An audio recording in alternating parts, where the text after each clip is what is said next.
আগামী ২৫ মার্চ শিলংয়ে ভারতের বিপক্ষে এশিয়ান কাপ বাছাই পর্বের ম্যাচ দিয়েই বাংলাদেশের জার্সিতে অভিষেক হতে যাচ্ছে ইংলিশ প্রিমিয়ার লিগে খেলা প্রবাসী ফুটবলার হামজা চৌধুরীর। আগামী ১৭ মার্চ বাংলাদেশে আসবেন তিনি, তবে ঢাকায় নয়, সরাসরি নিজ এলাকা সিলেটে নামবেন এই ফুটবলার। হামজাকে বরণ করে নিতে প্রস্তুত বাংলাদেশ ফুটবল ফেডারেশন বাফুফে। সময় খুবই কম, তাই হামজার জন্য কোনো সংবর্ধনার আয়োজন করছে না বাফুফে। হামজার সিলেট নামা থেকে শুরু করে ঢাকায় আসা, এরপর ভারতে যাওয়া পর্যন্ত তার জন্য বিশেষ নিরাপত্তার ব্যবস্থা রয়েছে দেশের ফুটবলের সর্বোচ্চ নিয়ন্ত্রণ সংস্থা। হামজার চলাচলের জন্য বাফুফের একটি বিশেষ গাড়ি এবং সার্বক্ষণিক নিরাপত্তার জন্য একজন অফিসিয়ালকে দায়িত্ব দেওয়া হয়েছে বলে জানিয়েছেন বাফুফের অন্যতম সহসভাপতি ফাহাদ করিম। তিনি বলেন, হামজা ১৭ তারিখে সিলেট বিমানবন্দরে নামবেন।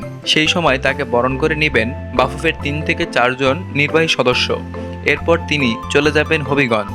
সেখানে যাওয়ার ট্রান্সপোর্ট বাফুফে ব্যবস্থা করেছে। তার জন্য বিশেষ একটি গাড়ি এবং নিরাপত্তার জন্য একজন অফিস বয় থাকবে সারাক্ষণ। প্রশাসনকে জানানো হয়েছে সময় স্বল্পতার কারণে হামজাকে সংবর্ধনা দেওয়া হচ্ছে না।